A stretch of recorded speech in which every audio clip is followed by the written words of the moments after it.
قرآن کی زیارت کر کے جاتا. ایک دن آیا تو قرآن نہیں رکھا ہوا تھا, وہاں سے وہ پوری ٹرالی ہٹی ہوئی تھی جس پہ قرآن اور مقدس کتابیں تھی. اس نے اپنی بیوی سے پوچھا, بھائی وہ کتابیں کہاں گئی؟ یہاں جو پڑی تھی. اس نے کہا وہ تو میں نے ردی میں پھینک دی. کیوں؟ اس نے کہا اس میں تو قرآن پاک تھا, تو نے ردی میں پھینک دیا. اب ایمان تھا نا جی, اندر ایمان تھا نا, تو اندر ایمان کی وجہ سے اس کو ایک تڑپ ہو گئی, ایک وہ تڑپ اٹھا کہ میری کتاب تھی وہ کہنے لگی مطلب تم قرآن ابھی بھی پڑھتے ہو, تم عیسائی نہیں ہو؟ تو اس نے کہا میں اندر سے مسلمان ہوں, جو مجھے اللہ نے کر کے بھیجا ہے. یہ عیسائی یہودی تو انسان کو ماحول بناتا ہے, میں مسلمان ہوں, میں اندر سے مسلمان ہوں. تو اس عورت نے کہا یا تو مجھے رکھے گا یا تو اپنے اس قرآن کو رکھے گا. وہ ردی کی ٹوکری میں پڑا ہے. اس نے قرآن پاک کو اٹھایا, چوما, اس عورت کو چھوڑا, چوم کے قرآن کی زیارت کر کے وہ جا کر مسجد میں خوب رویا کہ یا اللہ تو نے قرآن کی زیارت کی بدولت مجھے واپس لوٹا دیا, ورنہ میں مرتد ہی مر جاتا, میں مرتد ہی مر جاتا.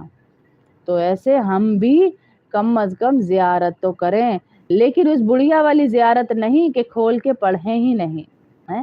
جیسے میں نے کہا تھا ایک باپ نے اپنے بیٹے کو خط لکھا, بھائی میں آ رہا ہوں, کل ایئرپورٹ آ جانا لینے. اس بیٹے نے خط آیا, پڑھا نہیں, چوما اور رکھ دیا. اب باپ ایئرپورٹ سے آ رہا ہے, وہ گلے ملنے گیا تو باپ نے کہا, چپیڑ ماری اور کہا تجھے میں نے خط لکھا تھا. اس نے کہا ابا جی بالکل ملا آپ کا خط, کہاں ہے؟ پڑھا نہیں, چوما اور رکھ دیا. تو کہا اس میں تو لکھا تھا کہ مجھے لینے آنا, تو نے چوم کے رکھ دیا تو مجھے خود اذیت کھا کر آنا پڑا. اسی طرح یہ قرآن ہمیں راستے بتا رہا ہے کہ تمہاری روزی کھولنے کے راستے کیا ہیں, تمہاری کامیابی کے راستے کیا ہیں, تمہاری ازدواجی زندگی کو کامیاب بنانے کے راستے کیا ہیں, رشتہ داروں کے ساتھ تعلقات کے راستے کیا ہیں, اللہ کے ساتھ ٹریڈنگ کرو گے کامیابیاں حاصل کرو گے اس کے راستے کیا ہیں. کیا راستے ہیں؟ ہم اللہ سے ٹریڈنگ کریں تو اللہ ہمیں, ابھی ہم نے آیت پڑھی نا کہ اللہ 700 گنا تک بڑھا کر ہمیں دیتا ہے. قیامت والے دن صدقے کا ایک پہاڑ آئے گا جو ہمیں ملے گا, ہم کہیں گے یہ پہاڑ کہاں سے آیا؟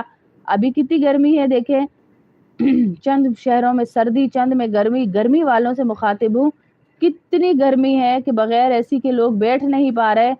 قیامت کی گرمی سوا نیزے پہ سورج ہوگا.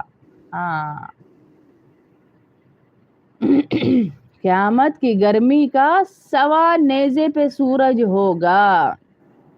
اس سوا نیزے کے سورج کی تپش ہمارے سروں کو جھلسا دے گی, پسینہ ہمارے سر سے اوپر ہو جائے گا. وہاں دور سے ایک پہاڑ چلتا ہوا آئے گا تو وہ پہاڑ ہمیں سایہ دے گا, ہمارے ساتھ کھڑا ہو جائے گا. ہم کہیں گے تو کون؟ یہاں تو میرا بیٹا کام نہیں آ رہا, میرا شوہر کام نہیں آ رہا, میرا باپ میری ماں کام نہیں آ رہے.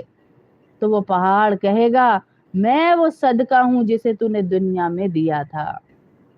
آج ہم جو پیسے لے کے بیٹھی ہوئی ہیں نا, کٹھے کر کے, ان کو نکالیے اللہ کی راہ میں, اور رمضان میں تو آپ کا 1 روپیہ نکالا ہوا لاکھوں برابر اللہ کر دے گا, لاکھوں برابر. آج جو ہم 1 منٹ کے لیے مارکیٹ جاتے 20-25 ہزار روپے ہمارا یوں لگ جاتا ہے, اور غریبوں کو ہم نے دیکھا جن کے پاس 20-25 روپے بھی ڈیلی کے نہیں ہیں.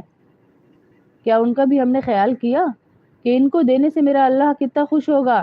اب ہم اللہ کے پاس جب جائیں گے نا تو اللہ رب العزت نے کہنا ہاں بھائی میں بھوکا تھا, مجھے کھانا نہیں کھلایا. یا اللہ آپ بھوکے تھے, آپ کو کیسے کھلانا تھا؟ میں بیمار تھا, مجھے میری عیادت نہیں کی. یا اللہ آپ بیمار بھی ہوتے ہیں؟ ہاں میرا فلانا بندہ بیمار تھا, اس کی عیادت کے لیے گئے تھے. یہ مخلوق اللہ کا کنبہ ہے, حدیث کا مفہوم ہے.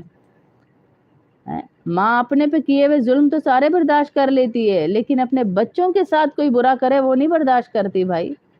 تو ایسے ہی مخلوق اللہ کا کنبہ ہے. اللہ کا کنبا، کوئی ذرا سا پریشان، کوئی کچھ